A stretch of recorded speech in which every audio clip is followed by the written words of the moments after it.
GST मध्ये मोठे बदल झाले आहेत आणि 22 सप्टेंबर पासून हे नवीन बदल लागू सुद्धा होणार आहेत। मात्र यानुसार आता कुठल्या गोष्टी स्वस्त होणार, कुठल्या गोष्टी महाग होणार हे आपण या व्हिडिओमध्ये थोडक्यात जाणून घेऊया। इथून पुढे झिरो जीएसटी गटामध्ये असणाऱ्या वस्तूंमध्ये दूध, पनीर, पिझ्झा ब्रेड, रोटी, खाखरा, पराठा या दैनंदिन वापरातल्या वस्तू, शिवाय पेन्सिल, कटर, रबर, वह्या या विद्यार्थी व पालकांसाठी आवश्यक वस्तू तसेच 33 प्रकारची औषधं यांच्यावरचा जीएसटी हा झिरो करण्यात आलाय। त्यामुळे यांच्या किमतीमध्ये मोठा बदल दिसून येणार आहे। त्याशिवाय काही वस्तू या 5% जीएसटी गटात आणण्यात आल्यात, ज्यामध्ये शॅम्पू, तेल, साबण, नमकीन पदार्थ, कॉफी, पास्ता, चीज, लोणी, बटर यांचा समावेश असणार आहे।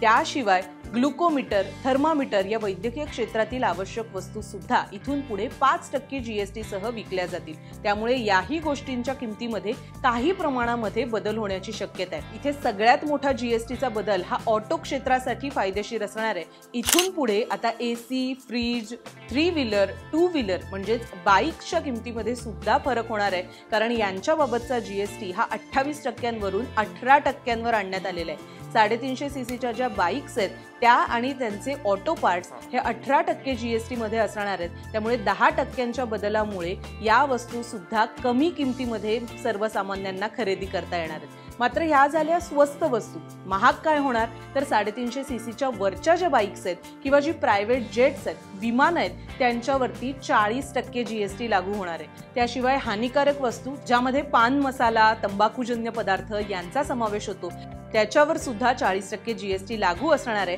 आणि सगळ्यात महत्त्वाचं म्हणजे साखरेसह वायूयुक्त असणारे कोल्ड ड्रिंक्स यावर सुद्धा 40% जीएसटी हा लागू असेल। या यादीमध्ये काय स्वस्त काय महाग याची ही यादी 22 सप्टेंबर 2025 पासून लागू असेल। त्यापूर्वीच ही आनंदाची माहिती शेअर करायला विसरू नका। तसेच हे नवीन बदल आपल्याला पटलेत का हे सुद्धा कमेंटमध्ये नक्की कळवा। पाहत रहा लोकसत्ता लाईव्ह।